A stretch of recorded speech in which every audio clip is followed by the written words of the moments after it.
Hi, Libra. Welcome to your December 2015 General Tarotscope. It's Raina here.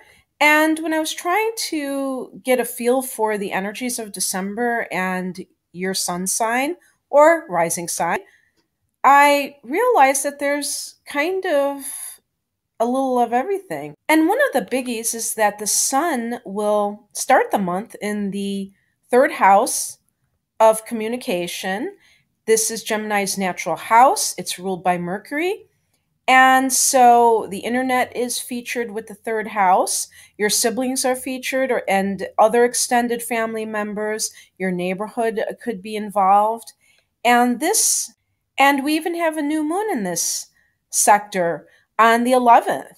And so there may be new developments, or you can create new developments in the future in the area of communications. Some people want to write books. Some people want to mend the fence with their siblings. Some people want to involve themselves in civic activities. Some people want to make a phone call, want to say something to somebody. There's going to be a lot of that chatty Cathy energy in the month of December because the sun will be there for 3 weeks. And I also want to say that Saturn has taken up residence in this house in recent months and will be there until 2017. And so Saturn tends to create discipline in whatever house it occupies. And so, in terms of the third house, it can really get people who are trying to do something in this arena into a more prominent position. So, some of you may be toying with the idea of an online business and you don't know the ins and outs of it, and maybe you'll research, maybe you'll try to figure out ways in which to capitalize on different income streams that can be gotten from online sources such as blogs and YouTube and your own website. And and for the first 10 days of the month, Mercury will be in the house of its own ruler in that third house. So that is going to be extra significant as well. We have Jupiter in the 12th house, accompanied by the North Node, and this is going to be for a long time until the fall of 2016. And so you are protected by a guardian angel, you could say, because the 12th house is a spiritual house and Jupiter is a planet of luck and expansion. It also may be a time when you meet a spiritual teacher who helps to enhance your life. The North Node in the 12th may give you ideas, possibly through dreams even, of ways that you can live out your life's purpose. We have a full moon on Christmas Day that's happening in your 10th house, Libra. So this is development on the career front. Some people might get promotions. Some people may end their current job and go somewhere else, or they may be retiring. They may be finishing a project. They may be getting public recognition for something they've done, professional recognition. It's a great time to be given the spotlight on a professional level. Venus is in your sign, so is Mars. So you have the energy as well as the charm to successfully promote yourself, Libra. Venus is your ruler, so this is really compatible with your particular energy and actually may be connected to that full moon in the 10th house. When you think about it, that might be a time when some people put their charm to great use. Venus goes into the second house on December 4th. And in the second house, it's great for money, attracting it through, you may be spending it on luxury items, things that you don't really need, but that you really want. And so that means that you have the money to do so. Mars will remain in the first house all month. So you may be a little bit more assertive than you normally are. Just make sure that it doesn't tip over into combativeness, Libra. It's also a great time to It's also a great time to start an exercise regimen because the first house relates to the physical body. And when you have Mars there, you're just naturally possessing more energy.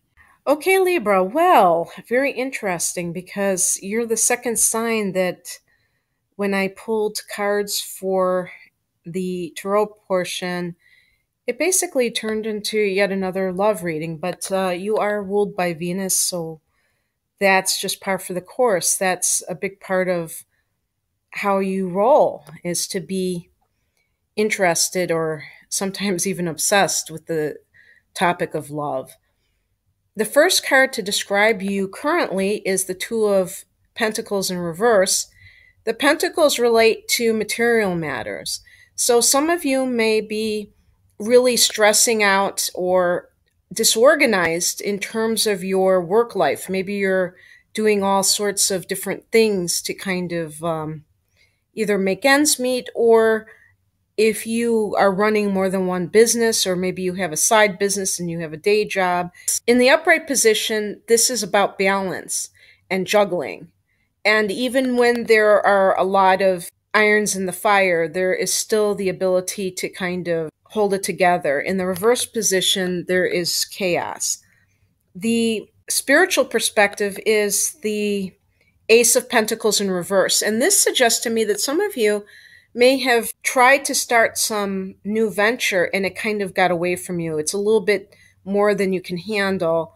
And so the Ace of Pentacles in reverse would indicate that it didn't have a strong foundation and it was kind of, I don't want to say doomed from the start, but it didn't start out on the right foot. It was started kind of chaotically, and now it's continuing its chaos. And I asked for the reason that this is occurring, and I got the Ace of Cups. Now, the first two cards are pentacles related to more grounded practical matters. The Ace of Cups is about feelings, love.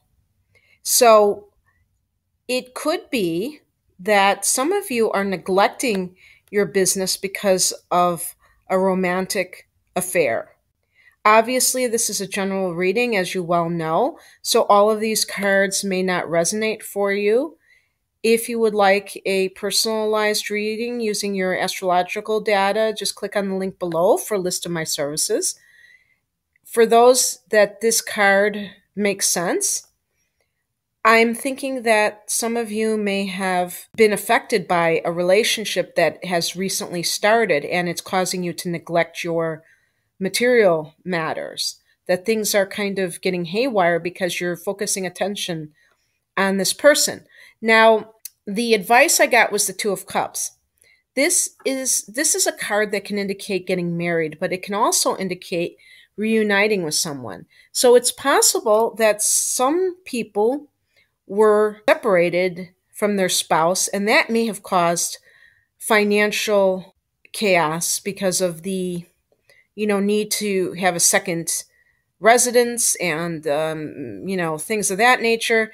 And some of you may be wanting to and being advised to get back with that person that you were estranged from, if it is an appropriate thing to do. For some of you, it may mean that your life is a little bit disorganized, and when you get married, maybe that will kind of straighten everything out, especially financially, especially if you're in a position right now where you feel like you're cobbling things together and you don't feel like you have things under control. Getting married is going to stabilize your life altogether. It depends on who you are in your particular situation. Now, here's the kicker. The outcome is a Three of Swords. So, that's not such a hot card to get as an outcome. The way I look at it, and this is what made me think that some of you have these extramarital things going on, is that this outcome might mean that someone has to be given the heave-ho. And I think that you're not going to get your heart broken. I think you're going to have to break somebody else's heart. Maybe you have been going between two different people, and maybe you're going to reconcile. with your estranged spouse and have to give that new lover the pink slip. And it's might not be very pretty, but it's going to help to put your life back in order if you have been having a lot of drama lately. Obviously, this is going to apply to just a fraction of you guys. Maybe at least a couple of the cards seem like they are relevant for your current situation. I hope so. In any case, Libra, I'll leave it there, and I wish you all the best in December. Bye.